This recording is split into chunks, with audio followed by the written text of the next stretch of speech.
5. జాగ్రత్తగా చేయండి. రికార్డింగు చాలామంది వింటున్నారు ఈ మధ్యన, బాగా పెరిగారు వినేవారు కూడా. శ్రద్ధగా చూసుకోండి. లూకా సువార్త 18:35. ఆయన ఎరుగో పట్టణముకు సమీపించినప్పుడు ఒక గుడ్డివాడు త్రోవ పక్కన కూర్చుండి భిక్షమడుగును చుండెను. జనసమూహము దాటిపోవచ్చున్నట్లు వాడు చప్పుడు విని ఇది ఏమని అడుగగా, వారు నజరేయుడని యేసు ఈ మార్గమును వెళ్ళుచున్నాడని వారితో చెప్పిరి. అప్పుడు వాడు, యేసు, దావీదు కుమారుడా, నన్ను కరుణించమని కేకలు వేయగా, ఓరకుండమని ముందర నడుచుచుండిన వారు వారిని గద్దించిరి. గాని వాడి మరి ఎక్కువగా, దావీదు కుమారుడా, నన్ను కరుణించమని కేకలు వేసెను. అంతటా యేసు నిలిచి వారిని తన ఎద్దకు తీసుకురమ్మనను. వాడు దగ్గరకు వచ్చినప్పుడు ఆయన, నేను నీకేమి చేయగోరుచున్నానని అడుగుగా, వాడు, ప్రభువా, చూపు పొందగోరుచున్నానెను. యేసు, చూపు పొందుము, నీ విశ్వాసం నేను స్వస్థపరచని వారితో చెప్పెను. వెంటనే వాడు చూపు పొంది దేవుని మహిమపరచుచు ఆయనను వెంబడించెను. ప్రజలందరూ అది చూసి దేవునికి స్తోత్రం చేశారు. ఇక్కడ జాగ్రత్తగా దేవుని వాక్యాన్ని విందాం. కొద్దిగా సర్దుకుంటే చోటు వస్తుంది అందరికి. ఈ ఎదురంతా ఖాళీ. అవి కూడా నేను చెప్పాలా? అందరూ సర్దుకోవాలి, దగ్గరగా కూర్చోవాలి. ఓకే, జాగ్రత్తగా వినండి. ఇక్కడ మనం చూస్తున్నప్పుడు 3 విషయాలు మనం గమనించాలి. యేసు ఆ మార్గంలో వెళుతున్నాడు, కానీ ఒక కన్నులు లేని వ్యక్తి అక్కడ ఉన్నాడు. జాగ్రత్తగా వినాలి. ఈ కళ్ళు లేని వ్యక్తి చేసిన కార్యాలు మనం గమనించి గనక, మొట్టమొదట ఎవరు వెళ్ళుచున్నారు అని అడిగాడు. మొదటి మాట జాగ్రత్తగా వినాలి. ఎవరు వెళుతున్నది అని అడిగాడు. యేసు అని చెప్పారు. రెండవది, బిగ్గరగా కేకలు వేశాడు. వింటున్నారా? ఇది రెండవ మాట. బిగ్గరగా కేకలు వేసినప్పుడు ఆయన కూడా ఉన్నవాళ్ళు ఊరకుండమని చెప్పినా కూడా ఇంకా గట్టిగా కేకలు వేశాడు. ఇది రెండవది. మూడవది, యేసు ఆగినప్పుడు నీకేమి కావాలి అని అడిగాడు. చూపు కావాలి అని అడిగాడు. చూపు పొందాడు. ఇప్పుడు ఇక్కడ విశ్వాసులు అనుసరించవలసినటువంటి విధానం ఇక్కడ రాయబడి ఉంది. విశ్వాసులు దేవుణ్ణి ఎలాగ అనుసరించాలి, ఏ విధంగా కార్యం పొందుకోవాలి అనేది ఇక్కడ రాయబడి ఉంది. ఉదాహరణకి ఇక్కడ సువార్త జరుగుతుంది. చుట్టుపక్కల ఉన్నవాళ్ళు, ఏం జరుగుతుంది ఇక్కడ? యేసుక్రీస్తు సువార్త జరుగుతుంది. మరి ఇక్కడ యేసుక్రీస్తు సువార్త జరుగుతుంది అనుకున్నప్పుడు వారు వస్తే కనుక, వారు వింటే కనుక చాలా మేలు పొందుతారు. దేవుని స్తోత్రం. ఎందుకంటే యేసుక్రీస్తు చెయ్యలేని కార్యము ఎప్పుడూ లేదు. ఆయనకు అసాధ్యమైంది లేదు. ఇక్కడ గ్రుడ్డివాడు గనక ఎవరో పోతున్నారు మనకెందుకు అనుకుంటే ఆ కార్యం జరగదు. ఈ రోజున చాలామంది దేవుడు కార్యాన్ని పొందుకోలేకపోతున్నారు. దేవుడు దగ్గరే ఉన్నాడు, ప్రభు మనతోటే ఉన్నాడు, కానీ అడగట్లేదు, వెంబడించట్లేదు, పొందుకోవట్లేదు. చాలామంది యేసు ప్రభుతో సహవాసం చేస్తూ గుడ్డివారుగానే ఉన్నారు. ఇంకా వాళ్ళ కళ్ళు తెరవబడలేదు. ఎవరు గుడ్డివారు? యేసు ప్రభు అంటాడు, నా సేవకులు తప్ప ఎవరు గుడ్డివారు? ఉదాహరణకి యేసు ప్రభుతో ఉండి మీరు ఎండిపోయిన బ్రతుకులతో ఉన్నారనుకోండి, మీరెవరు? గుడ్డివారు. చాలా బాధపడుతున్నాను కొంతమందిని సంఘంలో చూసి. వాళ్ళు ఎందుకు పోతున్నారో, ఎందుకు వస్తున్నారో, ఎందుకు వెళ్తున్నారో, ఎందుకు నమ్ముకున్నారో వారికి తెలియదు. గురుడ్డివారు, ఆత్మీయ అంధకారంతో మొత్తబడిన వారు. ఇంత గొప్ప దేవుడు ఒక రకంగా ఆలోచిస్తే ఆయన అక్కడ త్రోవలో వెళుతున్నాడు. త్రోవలో వెళుతున్న ఆయన దగ్గర కార్యం పొందుకున్నాడు. ఎప్పుడు మన దగ్గర ఉన్న ఆయన దగ్గర కార్యం చేయించుకోవటం లేదు. హల్లెలూయా. ఎప్పుడు మన దగ్గర ఉన్న ఆయన దగ్గర ఒక్క కార్యం మీరు పొందుకోలేకపోతున్నారు. కారణం ఏంటో తెలుసా? ఆత్మీయ అంధత్వం, గుడ్డితనం. యేసు మనతోటి ఉండగా డబ్బు మీద, యేసు మనతోటి ఉండగా మనుషుల మీద, యేసు మనతో ఉండగా పాస్టర్ గారి మీద, యేసు మనతో ఉండగా సంఘం మీద, యేసు మనతో ఉండగా బలం మీద, యేసు మనతో ఉండగా ఎవడో నాయకుడి మీద, యేసు మనతోటి ఉండగా ఎవరెవరి మీదో ఆధారపడి గుడ్డివారిగా బతుకుతున్నారు. హల్లెలూయా. గుడ్డివారు. ఇంత గొప్ప యేసు మనతోటి ఉండగా, ఇంత గొప్ప యేసు నాతోటి ఉండగా నేను ఎందుకు గుడ్డివాడిగా బతుకుతున్నాను? చిన్న మాట చెప్తాను. ఒక ఆయన వాడలోకి వెళ్ళి టికెట్ తీసుకున్నాడు. 15 రోజుల ప్రయాణం, కొంత ఆహారం తెచ్చుకున్నాడు. ఆ వాడలో 4 రోజుల్లో ఆహారం అంతా అయిపోయింది. మిగిలిన వారు అందరూ సరదాగా తింటున్నారు, గొంతులు వేస్తున్నారు. ఇతను ఆహారం లేకుండా మనిషి నీరసించిపోయాడు. 15 రోజులు అయిన తర్వాత తూలిపోతున్నాడు. ఆ వాడలో దిగేటప్పుడు ఫ్లైట్లో కానీ వాళ్ళలో కానీ నమస్కారాలు చెప్తారు. ఇతను తూలిపోతుంటే పట్టుకున్నాడు కెప్టెన్. ఏమైందండి అన్నాడు. నాకు 9 రోజుల నుంచి భోజనం లేదండి అన్నాడు. అదేంటి అన్నాడు. నా దగ్గర డబ్బులు లేవండి అన్నాడు. అయ్యో, ఏది మీ టికెట్ ఇలాగ ఇవ్వండి అన్నాడు. ఆ టికెట్ ఇచ్చాడు. టికెట్ వెనకాల తిప్పి చూశాడు. ఇంత మూర్ఖుడు ఏంటి అన్నాడు. ఏ అన్నాడు. ఈ టికెట్ వెనకాల చూడలేదా? వెనకాల ఏం చూడాలండి అన్నాడు. ఓర్పిచ్చోడా, టికెట్ వెనకాల నువ్వు భోజనానికి కూడా ధర చెల్లించావు. నువ్వు డబ్బులు ఇచ్చి 9 రోజులు భోజనం చేయకుండా ఉన్నావు. మూర్ఖుడా. హల్లెలూయా. ఈ రోజున ఎవరి కాళ్ళు పట్టుకుంటారు, ఎవరెవరి కాళ్ళు పట్టుకుంటారు.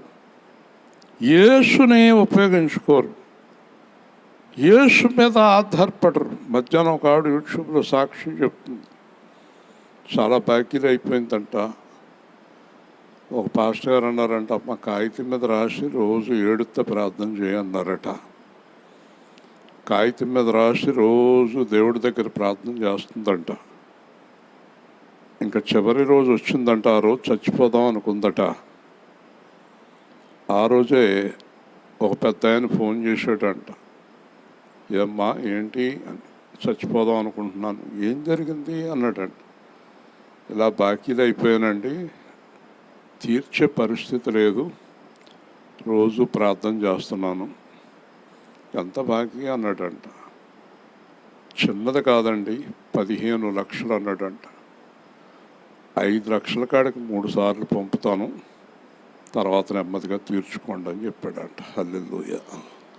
15 లక్షలు ఇచ్చేసాడంట ఆయన. వింటున్నారా?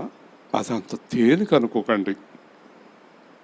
విశ్వాసం రాత్రి పగలు ఆ కాగితం మీద పడి ఏడుతూ ప్రార్థన చేస్తుంది.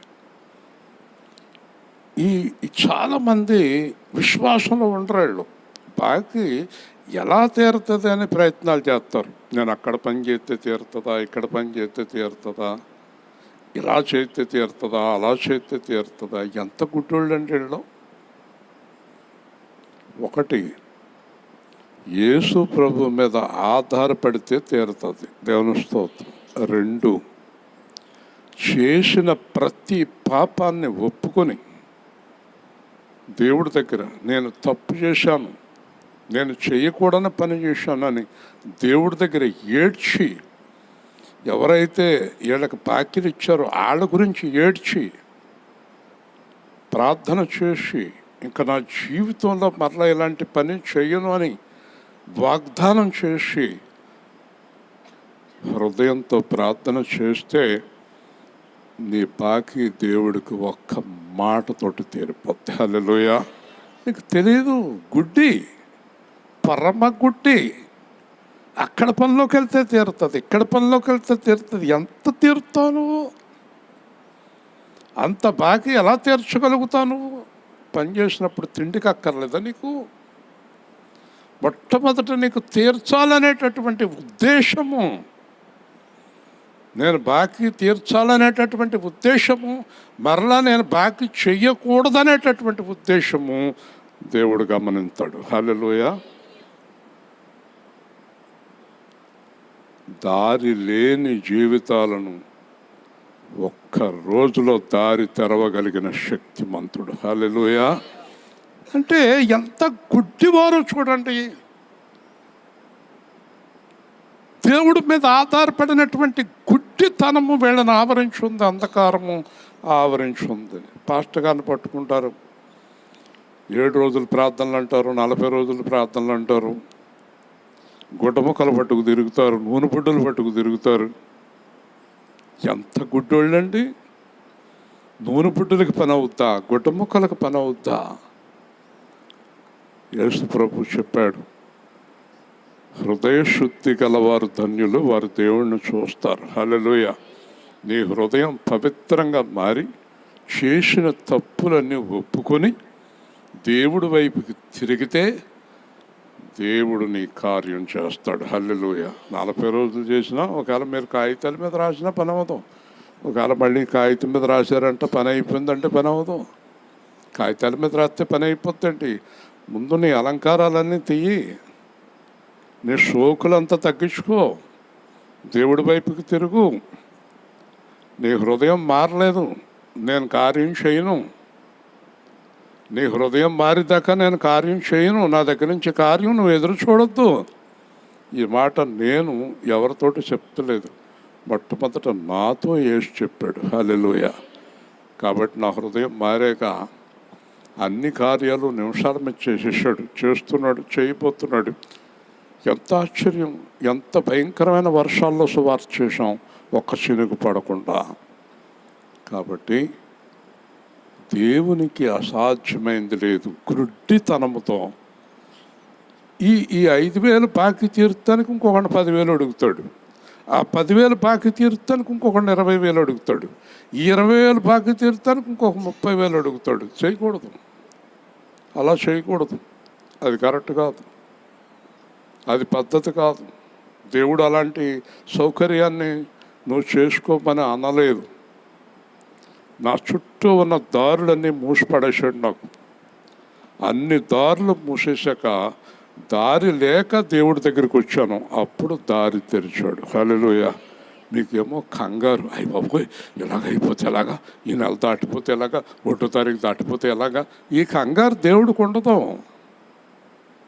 నీ మనసు మారేదాకా దేవుడి కంగారు రాదు, నీ పని జరగదు. వీధిలో పడాలా పడాలి, తిట్లు తినాలా తినాలి, దెబ్బలు తినాలా తినాలి, అవమానాలు పొందాలా పొందాలి. నీకు బుద్ధి రావాలి. బుద్ధి రావటమే కళ్ళు తెరవబడతాం. హల్లెలూయా. తప్పిపోయిన కుమారుండు తండ్రిని విడచి తరలిపోయే, తప్పిపోయిన కుమారుండు తండ్రిని విడచి తరలిపోయే, తప్పు తెలిసి తిరిగి రాగా, తప్పు తెలిసి తిరిగి రాగా, తండ్రి అతని చేర్చుకొనెను, తండ్రి అతని చేర్చుకొనెను. పాపము విడచి పరిశుద్ధుల విందులో చేరి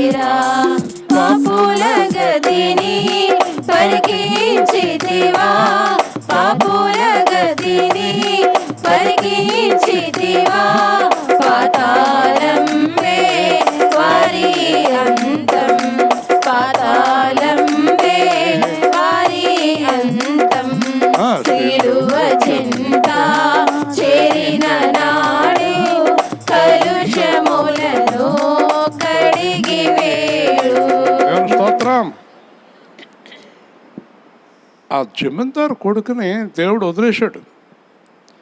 చివరిదాకా ట్రై చేశాడు, చివరికి పందుల దగ్గరికి కూడా వెళ్ళాడు. అప్పుడు కూడా దేవుడు వదిలేశాడు. ఆ పందులు మేత తిందాం అనుకుని పందుల మేతలో చెయ్యట్టాడు. వెళ్ళాలి. పందుల మేతలో చెయ్యట్టినప్పుడు పంది ముట్టుతోటి గెంటేసింది ఇతను.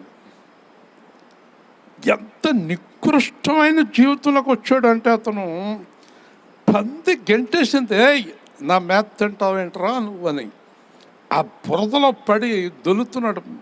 మసి బట్టలన్నీ మురికైపోయినాయి. అప్పుడు వచ్చింది అడిగి బుద్ధి. దేవుని స్తోత్రం. గుర్తుపెట్టుకోండి, నీకు మనస్ఫూర్తిగా బుద్ధి వచ్చేదాకా, ఎందుకంటే నీకు చిన్న సౌకర్యం ఉన్న బుద్ధి రాదు.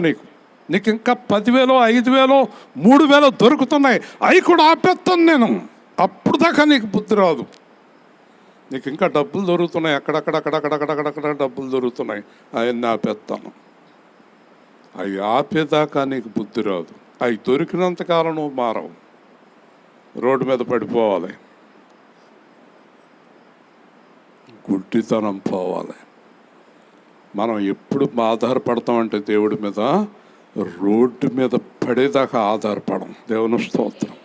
ఎస్, నేను నిశ్చయంగా చెప్తున్నాను, ఈరోజు నీకు వచ్చే సహాయాలన్నీ కంప్లీట్గా ఆపేస్తాను.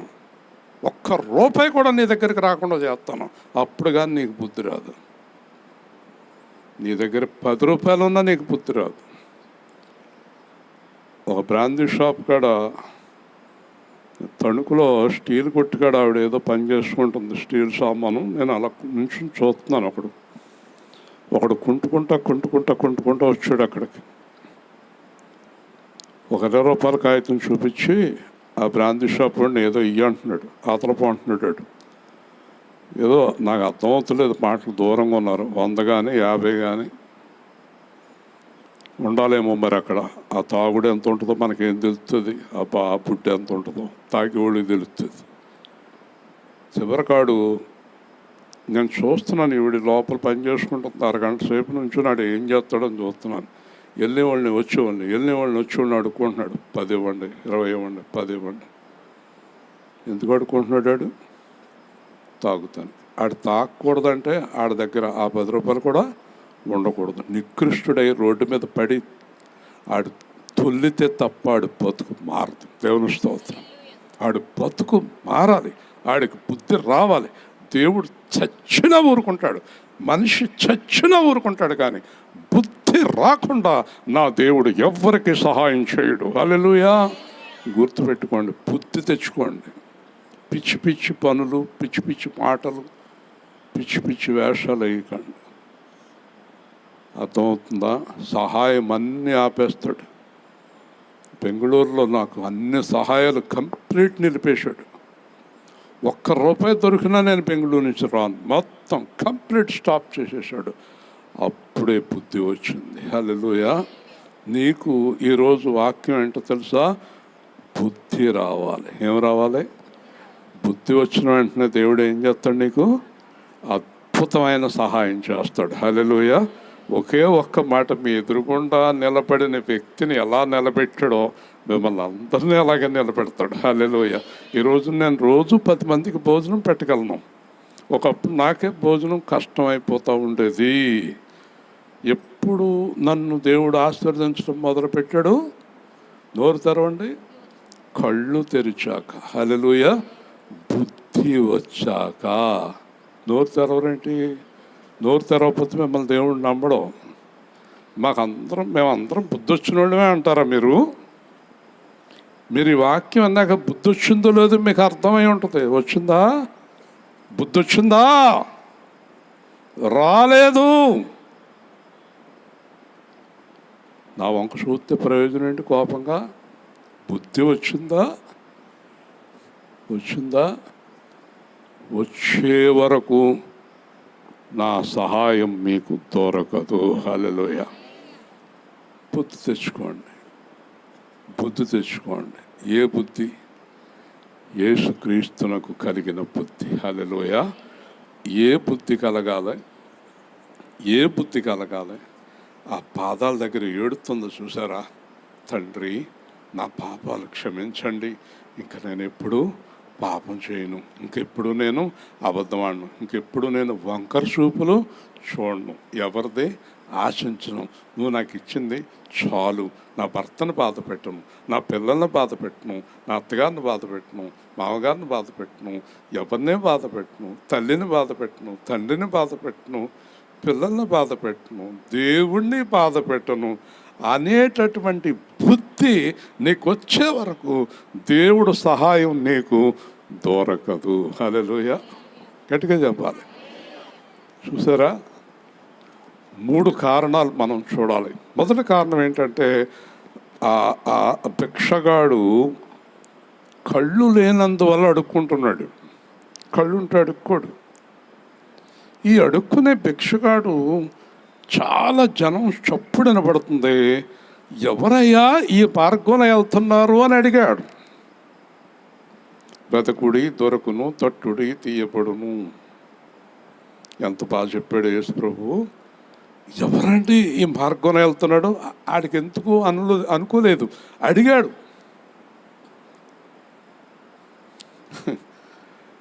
నజరేయుడైన యేసు ఇలా వెళ్తున్నాడు అన్న. గట్టిగా దేవుని స్తోత్రం. ఇంకేముంది? జీవితం మారిపోయింది. ఎంత అదృష్టవంతుడండి.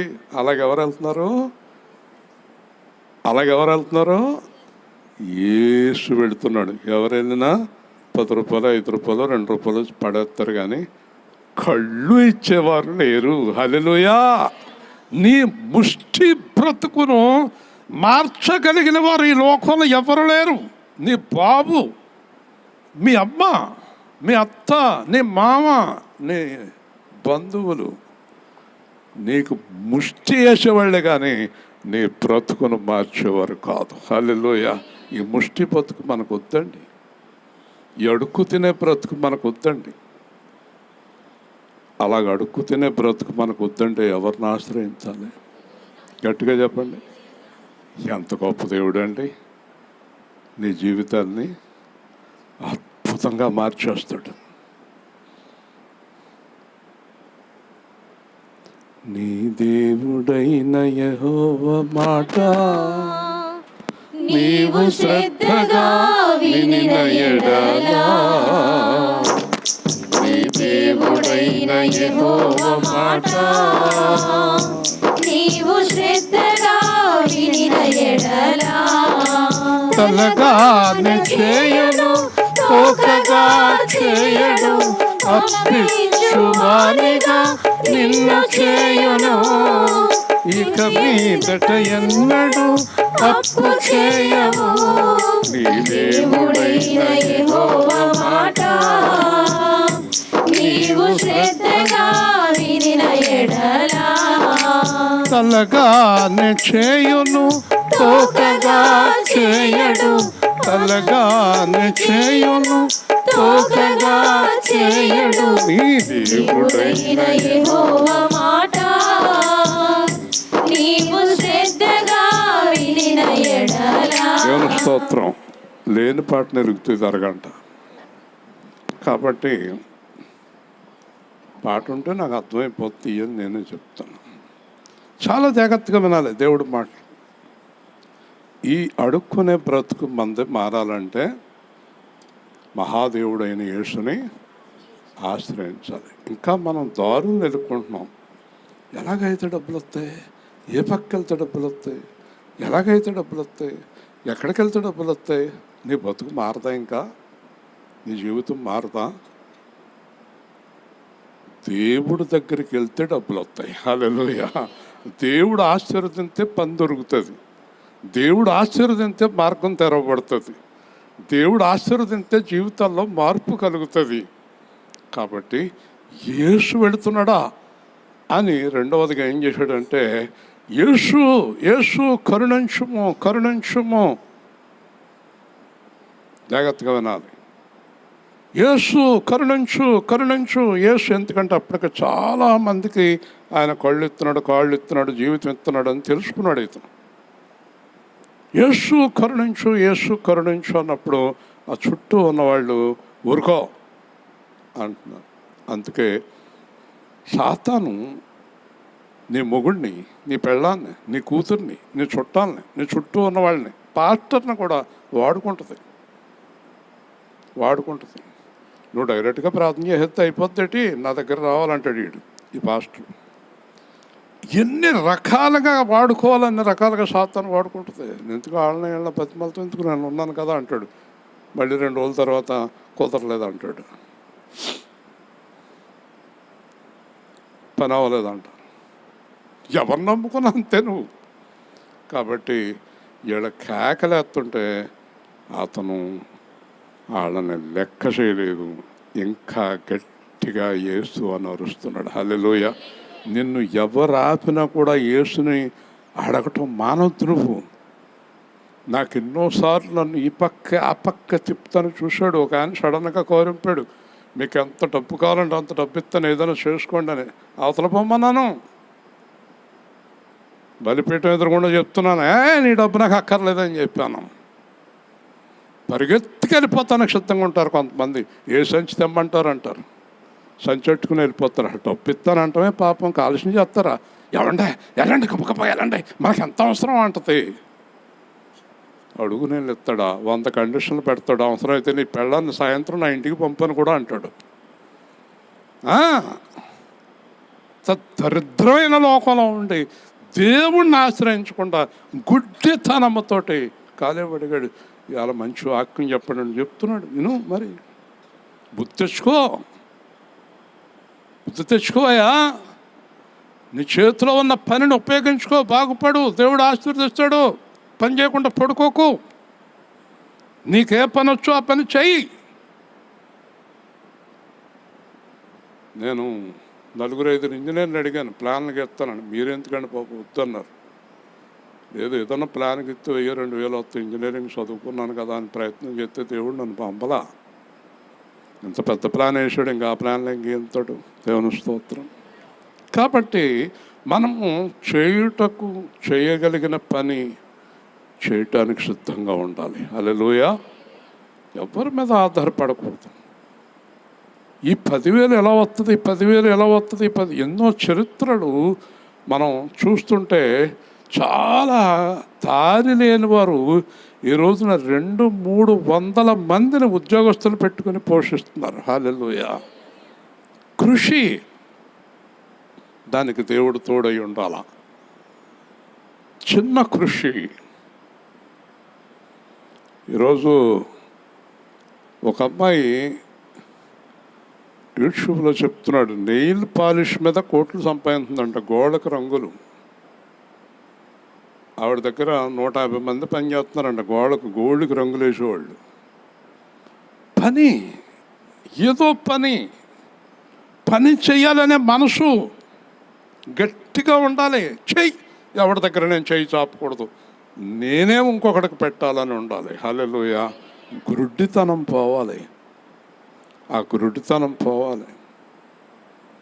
నేను జీవించినంతకాలం ఒక్కటే అడిగాను దేవుణ్ణి, నేను నా భార్య బతుకున్నంతకాలం నా పిల్లల మీద కానీ బయట కానీ ఎవ్వరి మీద ఆధారపడకూడదు, నీ మీద ఆధారపడాలి. హల్లెలూయా.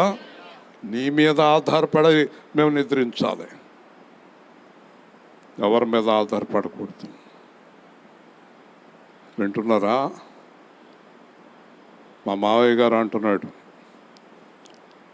నా సమాధి కార్యక్రమాలు కానీ, నా కార్యక్రమాలు కానీ, నా హాస్పిటల్ కానీ నేను దాచుకున్న డబ్బులో నుంచి ఖర్చు పెట్టండి, ఎవ్వడో నాకు రూపాయి ఒక్కలేదు అంటున్నాడు. హల్లెలూయా. పౌరుషం, రోషం, అలాంటి రోషాన్ని దేవుడు ఆశీర్వదిస్తాడు. రోషం కలిగి జీవించమన్నాడు దేవుడు. కాబట్టి గట్టిగా అరిచాడు, యేసు నిలిచెను. హల్లెలూయా చెప్పండి. ఆగాడు, యేసు ఆగాడు. ఈ ఆనంద్ కంటిన్యూ చేస్తాడు అనుకోలేదు నేను. నిలబడిపోయాడు, పర్వాలేదు. యేసు నిలిచాడు. అందరూ దేవుని స్తోత్రం చెప్పండి. యేసు ఆగితే ఏమవుద్ది? పని అయిపోతే యేసు ఆగితే పని అయిపోతుంది కదా. నీ మాటలో జీవమున్నది, అది నన్నిలలో బ్రతికించుచున్నది. నీ మాటలో ఆ. జీవమున్నది, అది నన్నిలలో బ్రతికించుచున్నది. మాటతోనే మృతులు లేపినావా, మరణ పుల్లు విరచిన ఓ దేవా. మాటతో దేవా నా యేసయ్యా, మాట్లాడే దేవా నా యేసయ్యా. నీ మాటలో స్వస్థతున్నది, అది నా రోగము తొలగించుచున్నది. మాటతోనే స్వస్థ చేసినావా, సర్వశక్తి కలిగిన ఓ దేవా. మాట్లాడే దేవా నా యేసయ్యా. నీ మాటలో జ్ఞానమున్నది, అది నీ త్రోవలు నడిపించుచున్నది. మాటతోనే బుద్ధి నేర్పినావా, సర్వశక్తుడు ఎరిగిన ఓ దేవా. ఒక్క మాటతోటి దేవుడు కార్యం చేస్తాడనైనా నమ్మాలి, చేయడనైనా నమ్మాలి, అంతే కదా. యేసు కార్యం చేస్తాడనైనా నమ్మాలి, చేయడనైనా నమ్మాలి, అంతేగాని చేస్తాడో చేయడు, చేస్తాడో చేయడు నీ జీవితంలో ఎప్పటికీ పొందుకోలేము. మేము ఎప్పుడు కూడా ఈరోజు సువార్త ఆగిపోతాను అనుకోలేదు. 19 సంవత్సరాల నుంచి ఆగలేదు. హల్లెలూయా. అసలు అనుకోము. సంఘానికి కూడా ఒక నమ్మకం, భారీ వర్షం కురుతూ ఉంటుంది 6ంటికి, అయినా అందరూ వచ్చేస్తారు. వాళ్ళ నమ్మకం ఏంటి? 7:30కే ఆగిపోతుంది. హల్లెలూయా. నమ్మకం. కాబట్టి నా దగ్గర తీసుకురండి అన్నాడు. తీసుకొచ్చారు. దగ్గరికి వచ్చినప్పుడు ఏం కావాలయ్యా, ఏం కావాలి? ఖచ్చితంగా ఈ రోజుల్లో విశ్వాసులు అడిగే మాట నేను మీకు తెలియజేస్తాను.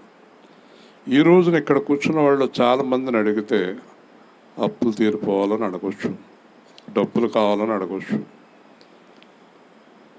కాలనీలో ఒక ఇల్లు కావాలని అడగవచ్చు, కడుపు నొప్పి నవిలేస్తుంది నవలకుండా చేయండి అని అడగవచ్చు, ఈపు నొప్పి గురించి అడగవచ్చు, బాగా చదువుకుని ఉద్యోగాలు చేయాలని అడగవచ్చు, చాలా అడగవచ్చు. కానీ ఇతను ఈ లోక సంబంధ అయితే కనుక ఇతను కూడా ఏమడిగాడంటే, నేను అడుక్కున్నప్పుడు ₹2, రూపాయి, ₹10 పేడా వేస్తున్నారు. నేను అడుక్కున్నప్పుడు గత 100, 50 వేసేలాగా చేయండి అని అడగితే బాగుండేది. నేను అడుక్కుంటున్నప్పుడు గత డబ్బులు పాస్టర్లు అలాగ అడుగుతారు కొంతమంది. మా సంఘంలో కానుకలు చాలా తక్కువ వస్తున్నాయి, ఎంత అడుక్కున్నా వేస్తలేదు, గత కానుకలు పెంచేలాగా చేయండి అని అడుక్కుంటాడు. ఈ అడుక్కు తినే మొఖాలు ఎవరు సేవకులు కాదు కదా, అవునా కాదా? అందుకని నేను మాట్లాడేటప్పుడు పాస్టర్లు చాలా దూరంగా పారిపోతారు, ఎక్కడ ఉండరు. ఇప్పుడు దాకా విన్నాం, ఇప్పుడు వెళ్ళిపోతారు ఇంకా. కాబట్టి అడుక్కుంటాక పెట్టలేదు, మనం రాజులుగా చేశాడు. దేవుని స్తోత్రం. దర్జాగా నేను అడుగుతాను చూడండి, అలాగ అడగాలి దర్జాగా. ఒక 50 లక్షలు అవుతుంది, ₹1,00,000 కడిగి పట్టురండి ఇవ్వగలిగితే, లేకపోతే మౌనం ఊరుకోండి అంటాను. దేవుని స్తోత్రం. దర్జాగా ఉండాలి. మన దేవుడు చాలా గొప్పడు. ₹5, ₹2 అడుక్కోమనే దేవుడు కాదు. కాబట్టి నేను అడుక్కున్నప్పుడు ఒక్కరోజు కూడా లోటు లేకుండా వచ్చేలాగా చేయమని అడగవలసింది. అంతేనా? అంతేనా? కాదు. ఏం కావాలి? కళ్ళు కావాలి. హల్లెలూయా. ఏమడిగాడు? ఎందుకు అడిగాడు? ఎందుకు అడిగాడు? ఇదే మీరు తెలుసుకుని వెళ్ళిపోదాం. ఎందుకు అడిగాడు కళ్ళు? ఎందుకు అడిగాడు తెలుసా? నాకు ఈ బ్రతుకు వద్దు. హల్లెలూయా. గట్టిగా చెప్పాలి. నాకు ఈ అడుక్కు తినే బ్రతుకు వద్దు, వద్దు. గట్టిగా అడుగుతున్నావా దేవుణ్ణి? అలాగా ఆళ్ళ మీద ఏళ్ళ మీద ఆధారపడే బతుకు నాకొద్దు. నా చేతి పనులు ఇర్మియా విలాపవాక్యాల్లో చెప్తాడు, మా చేతి పనిని మాకు స్థిరపరచుము. హల్లెలూయా. నా చేతిలో ఏ పని ఉందో ఆ పనిలో నాకు 4 రూపాయలు వచ్చేలా చెయ్యని అడుగు. ఈ బతుకు కట్టిపెట్టు. ఈ జీవితాన్ని ఈ రోజైనా కట్టిపెట్టి గుడ్డితనాన్ని ఈ రోజైనా మార్చుకో. పూర్వం నాకు చాలా ఇష్టమైన పాట, సినిమా పాట. అయినప్పటికీ ఎవరో వస్తారని, ఏదో చేస్తారని ఎదురు చూసి మోసపోకుమా. మనుషుల మీద ఆధారపడి మోసపోకు. అయితే యేసు వస్తాడని ఎదురు చూడు, కార్యం జరుగుతుంది. హల్లెలూయా. ఏ మనిషి మీద నువ్వు ఆధారపడద్దు. నా స్వానుభవం ఇది. నా భార్య ఒక్కోసారి అనుకుంటుంది, నా భర్త ఒక్కోసారి డబ్బులు అడుగుదాం అనుకుంటాడేమో. నేను అసలు అడుగును. ఏమంటే మీరు అడగండి అంటది, అడగను. ఇంత వాక్యం చెప్పే నేను అడుగుతాను. అది కూడా ఆవిడకి తెలుసు. అడుగుతాను. వాళ్ళతో మాట్లాడి వాళ్ళు ఇచ్చేలాగా చెయ్యని ఈయన్ని అడుగుతాను నేను. హల్లెలూయా. ఎవరిని అడుగుతాను? యేసుని అడుగుతాను. కాబట్టి చూపు కావాలి. ఏం కావాలి చూసారా? చూపు పొందుము అన్నాడు. దేవుని స్తోత్రం. ఏమన్నాడు? చూపు కావాలన్న వెంటనే చూపు. డబ్బు కావాలంటే డబ్బు పొందుమని అండం. అడిగేదాన్ని బట్టి కార్యం ఉంటుంది. హల్లెలూయా. నువ్వు ఎంత ఎదురు చూసినా నీ దగ్గర రూపాయి రాదు. భయపడకండి. నేను ఇందాకేదో అన్నానని. దేవుడి చిత్తం అయితే మీకేమీ రాకుండా చేసేస్తాడు. బాబాయ్ రాకుండా చేసేస్తాడా అనుకోకండి. మరి బుద్ధి రావాలంటే ఆ పందుల దగ్గర పడ్డవాడి బతుకు రావాల్సిందే. 10,000 కోసం తెగ తిరిగేశాను బెంగళూరు అంతా, ఎవడెవలేదు. అప్పుడే బుద్ధి వచ్చింది. బుద్ధి రావాలంటే డబ్బులు వచ్చినంతకాలం బుద్ధి రాదు. పడాలి, బయటపడాలి. అవమానాల పాలు అవ్వాలి, నిందల పాలు అవ్వాలి. నిందల పాలు అవ్వకుండా బుద్ధి ఎలా వస్తుంది? అప్పులు ఇచ్చిన వాళ్ళు ఎవ్వరు అడగకుండా ఉండాలి. ప్రభు అంటే అడగకుండా ఉండేలా చేస్తాడు దేవుడు. చితకొట్టిలా చేస్తాడు. ఎందుకంటే బుద్ధి రావాలి. బుద్ధి రావాలంటే వాళ్ళు అడగకుండా చేస్తే ఎలా కుదురుతుంది? బుద్ధి రాదు నీకు. వాళ్ళు అడగకుండా ప్రార్థన చేయండి. ఇదేం దారుణం అండి బాబు. అడగకుండా ప్రార్థన ఏంటి? వాళ్ళు అడగకుండా ఉండరు. నువ్వు ఖచ్చితంగా తీర్చాల్సిందే. బైబిల్ చెప్తుంది, చివరి పైసా కూడా నువ్వు తీర్చకుండా నీకు నా దగ్గర సమాధానం దొరకదన్నాడు. హల్లెలూయా. ఏంటి దాని అర్థం? చివరి పైసా అంటే ఏంటి? నేను ఎవరికో 1,00,000 రూపాయలు ఇవ్వాలి, నా దగ్గర 10,000 ఉన్నాయి, పట్టుకెళ్ళి ఇచ్చేయాలి. 10,000 అయ్యా నా దగ్గర 10,000 ఉన్నాయి, ఇదిగో. అప్పుడు దేవుడు అతని హృదయంలో ఇంకా చాలండి, పర్వాలేదునండి అనిపిస్తాడు. హల్లెలూయా. అసలు ఏ మనసు ఉండాలి మనకే? నా దగ్గర ఏం వండించుకోకూడదు, ఈ అప్పంతా నేను తీర్చేయాలి అనే మనసు ఉండాలి. చూపు పొందుము. చెప్పండి అందరూ. అయిపోయింది, వచ్చేసింది, కళ్ళు వచ్చేసింది. ఎంత టైం పట్టిందండి? దొంగలు మొదలెట్టారు 7 వారాలని. 7 వారాలు పట్టిందండి. 7 వారాలు నూనె బుడ్లు పెట్టుకుని వెళ్ళేవాళ్ళు ఉన్నారు ఇక్కడ, ఉండే ఉంటారు. అది ఎందుకు మాట్లాడు దేవుడు? 7 వారాలు పట్టిందండి దేవుడికి. ఓకే, 7 వారాలు పట్టలేదు కదండి, 7 గంటలు పట్టిందండి. మాట్లాడదమ్మా. 7 గంటలు పట్టిందా ఆవిడ? ఓకే. 70 నిమిషాలు పట్టిందండి. ఓకే, ఇంకా లోతుకి వెళ్దాం. 7 నిమిషాలు పట్టిందండి? కాదు, 7 క్షణాలు కూడా పట్టలేదు. హల్లెలూయా చెప్పండి. మరి ఎందుకండి వారాలు అంటే వెళ్తారు మీరు? మోషే పండుగలంట, వాళ్ళ ఉపవాసాలంట, ఏళ్ళ ఉపవాసాలంట, వాళ్ళ పండుగలంట, ఏళ్ళ పండుగలంట. పని పాట ఏమి లేదండి మనకి. ఎందుకండి ఇవన్నీ? విశ్వాసం లేనప్పుడు. కాబట్టి ఇక్కడ ఇతరులో ఉన్నది ఏంటంటే, ఇతను ఉపవాస ప్రార్థన చేయలేదు, పొద్దునుంచి ఉపవాసం ఉండి ప్రార్థన చేయలేదు. వినాలి, నిద్రపోకూడదు. ఉపవాస ప్రార్థన చేయలేదు కదా, ఏ పాస్టర్ గారి దగ్గరికి వెళ్ళలేదు, ఏ సంఘానికి సంబంధించినడు కాదు, అవునా? కానీ ఇక్కడ ఏం జరిగింది? నీ విశ్వాసము నిన్ను స్వస్థపరచు. గట్టిగా చెప్పండి. విశ్వాసం లేకుండా ఏం చేసినా ప్రయోజనం లేదు. విశ్వాసం లేకుండా ఏమీ ప్రయోజనం లేదు. ఏమని విశ్వాసం ఉంది ఇతనికి? యేసు నా కళ్ళు తెరుస్తాడని నమ్మాడు. హల్లెలూయా. ఏమని నమ్మాడు? యేసు నా కళ్ళు తెరిచాడా? నువ్వు కూడా అనుకోలాగా యేసు నా జీవితాన్ని బాగు చేస్తాడు, యేసు నా కుటుంబాన్ని బాగు చేస్తాడు, యేసు నా స్థితిని మారుస్తాడు, యేసు నన్ను బలపరుస్తాడు. ఎప్పుడు యేసుక్రీస్తు మీద విశ్వాసం ఉంచి పూర్తిగా యేసుని నమ్మినప్పుడు, ఆయన పాదాలు పట్టుకున్నప్పుడు, ఆయన మార్గంలో నడిచినప్పుడు ఆయన నిన్ను విడిచిపెట్టాడు. హల్లెలూయా. నా దగ్గరికి వచ్చేవారు నేను ఎంత మాత్రమును త్రోసివేయను. వింటున్నారా? చివరగా వెంటనే వాడు చూపు పొంది, జాగ్రత్తగా వినాలి, దేవుని మహిమపరచుచు ఆయనను వెంబడించను. హల్లెలూయా. మీరు అలాగ వెళ్ళరండి, నేను ఎలాగ వెళ్తాను అన్నాడా? చాలామంది అదే కదా తుఫానం. మీరు ఎలాగ వెళ్ళండి, మేము ఎలాగ వెళ్తాం మాట్లాడరండి. ఎవరు కూడా వెళ్ళాడు? చెప్పాలి.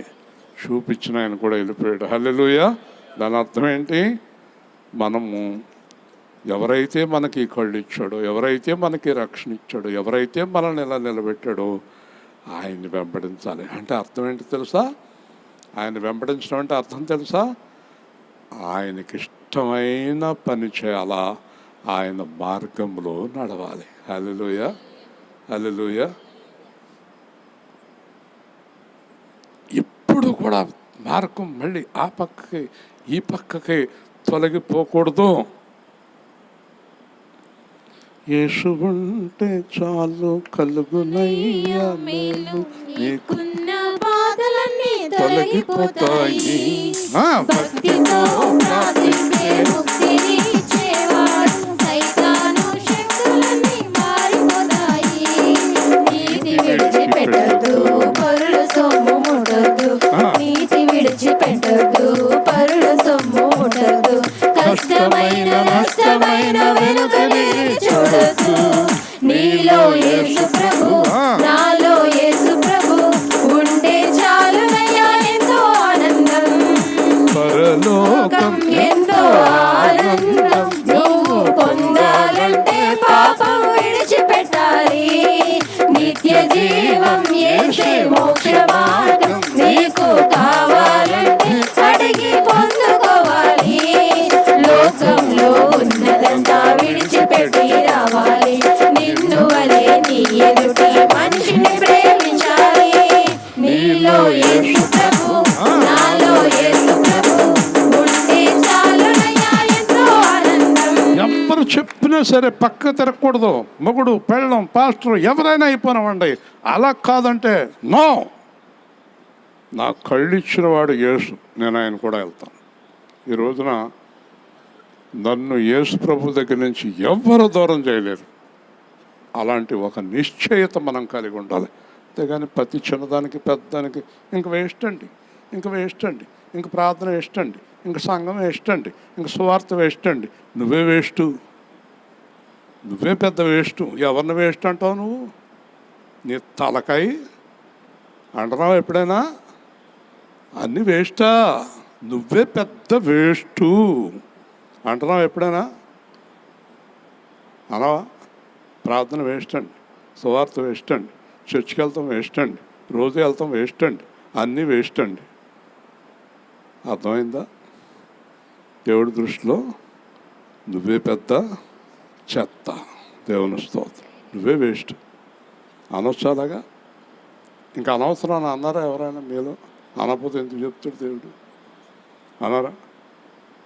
నేను ఇంక పాస్ అవుతలేదు, ఎన్నిసార్లు రాసిన వేస్ట్ అన్నావా దేవుడు?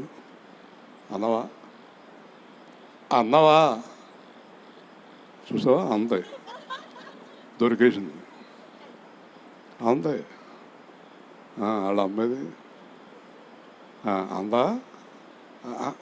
మరి అదేంటి సైలెంట్ ఉంటే అందరు మీ అమ్మ, మీ నాన్న, మీ మాస్టర్ వేస్ట్ అను, దేవుడు వేస్ట్ అను. ఓకే, దేవుడు ఇంకోసారి మనకు ఫలితం ఇస్తాడు. కానీ ఇట్టి పరిస్థితుల్లోనూ కూడా నేను చేసే భక్తి వ్యర్థం అనే మాట అనకూడదు. జాగ్రత్త. దేవుని స్తోత్రం. ఎవరిని అనకూడదు. మనల్ని మనమే నిందించుకోవాలి కానీ ఎవరినే నిందించకూడదు. ఆడవాళ్ళు ఎలాగైపోయాను, ఏడవాళ్ళు ఎలాగైపోయాను, అది కానీ ఎదరమొహంగోడు వాళ్ళు ఎలాగైపోయాను, ఆడవాళ్ళు ఎలాగైపోయాను, ఏడవాళ్ళు ఎలాగైపోయాను అని అనకూడదు కదా.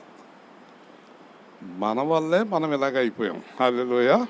ఆయన ఎప్పుడు మేలే చేస్తాడు. కాబట్టి ఆయనను వెంబడించను ప్రజలందరూ అది చూసి దేవుని స్తోత్రం చేసిరి. అందరూ చూసారు, అయ్యయ్యో ఎన్నాళ్ళ నుంచి ఇక్కడ అడుక్కునేవాడు, ఈ కళ్ళు లేనివాడు, అబ్బాబాబా. అలాగే మనల్ని చూసి చాలామంది ఎంత దారుణంగా ఉండేవాళ్ళు, ఎంత అద్భుతంగా వీళ్ళ జీవితం మారిపోయింది, ఎంత చక్కగా మారిపోయారు అని మనలను బట్టి దేవుణ్ణి స్తుతించాలి. హల్లెలూయా. ప్రేమ గల తండ్రి, జీవాధిపతి అయిన ప్రభువా, ఈరోజు సువార్తను బట్టి స్తోత్రాలు.